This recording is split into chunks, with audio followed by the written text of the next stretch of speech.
বিদ্যার দেবী সরস্বতীর সামনে শিশুদের হাতে খড়ি, জ্ঞান ও বুদ্ধি অর্জনের জন্য ভক্তদের প্রার্থনা। সমাজে সবার জন্য জ্ঞান, বিদ্যা, বুদ্ধি আর সবার যেন সুবুদ্ধির উদয় হয়। মনুষ্যত্ব, মানবিকতা, এই প্রত্যেকটা জিনিস আমরা আরাধনা করি মা সরস্বতীর কাছে। আপনারা দেখছেন BD24 নিউজ। সঙ্গে আছি আমি, ফারিয়া নাজনীন।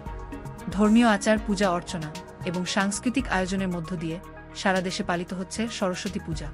এইবার পঞ্চমী তিথির দুদিন পড়েছে, তাই এইবার দুদিন ধরে হচ্ছে পুজো। পূজা উপলক্ষে বিভিন্ন শিক্ষা প্রতিষ্ঠানে আয়োজন করা হয় দেবীর আরাধনা। আসলে মা সরস্বতী হচ্ছেন বিদ্যার দেবী। আমরা প্রতি বছর বিদ্যা লাভের আশায় মায়ের পূজা করে থাকি।